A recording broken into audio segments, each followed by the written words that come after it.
May anak ng Davao na naglingkod ng tunay. Sa bawat hamon, sa bawat pangangailangan, Inday ang tawag, kasama ng mamamayan. Sa lungsod ng Davao siya'y naging alkalde, matatag sa tungkulin, sa hirap ay karamay.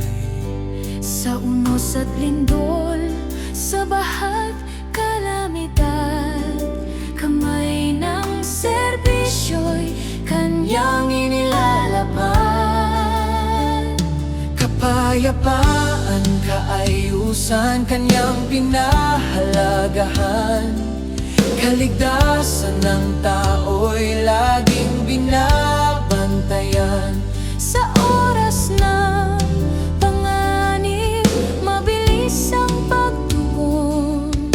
Paglilingkod sa kapwa ang kanyang layon. Inday, Inday, Agila ng Davao, lumilipad ang pangalan mo sa buong kapuluan. Mula Mindanao hanggang Luzon at Visayas, tinig ng iyong pangalan, dinig saan mang bayan. Inday, Inday, sa gitna ng pagsubok, manatiling matatag, huwag mawalan ng loob. Sa Diyos ang dalangin ng mga nanalig sa iyo. Gabayan ka nawa saan ka man patungo.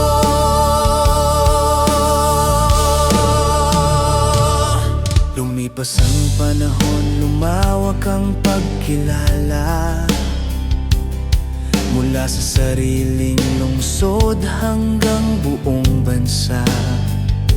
Mga Pilipino, maging nasa iba yung dagat, ang pangalan ni Inday sa marami namukadkad. At dumating ang araw ng pasya ng sambayanan. Sa pagka-vice-presidente, siya'y iniluklok ng bayan. Isang anak ng Mindanao sa mataas na tungkulin, bit-bit ang pag-asang patuloy na maglingkod sa atin. Ngunit ang politika'y hindi payapang daan. May batikos at paratang na kailangang harapin. May nagtatanong, may kumukontra't humahatol, may taga-suportang nagsasabing katotohanan ay mananaig. Sa gitna ng ingay, batas ang siyang magsalita.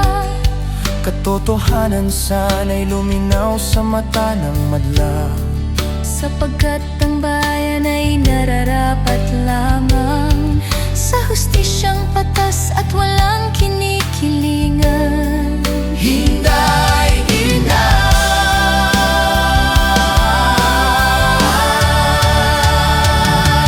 Inday, Inday, Agila ng Davao. Sa unos ng panahon, pakpak mo'y itatag mo. Kung may unos sa langit, huwag mawalan ng landas. Ang tunay na paglilingkod, panahon ang maghahayag. Inday, Inday, saan ka man makarating, may mga taong naghihintay, pangalan mo'y sinisigaw. Ngunit higit sa palakpak at sigaw ng sambayanan, ang tunay na sukatan ay serbisyo sa bayan. Hindi korona ang dahilan ng paglilingkod, Hindi kapangyarihan ang dapat na umiral. kundi puso para sa mahina't nangangailangan. At tapang na manindigan para sa sambayanan. Kung bukas man ay magbukas ng panibagong yugto, Ang taong bayan pa rin ang siyang magpapasya rito. sa malayang balota, sa tinig ng bawat isa, Kaya atulan ng tiwala at pag-asa. kaya aming amang makapangyarihan. Kaya aming amang makapangyarihan. Pakinggan mo ang aming munting panalangin. Ingatan mo si Inday sa kanyang paglalakbay. At lahat ng pinunong naglilingkod sa aming bayan. Ilayo mo siya sa panganib at kapahamakan. Bigyan ng karunungan sa bawat pagpapasya. At kung mabigat man ang unos na harapin, Katotohanan at ang katarungan ng kanyang maging tanglaw.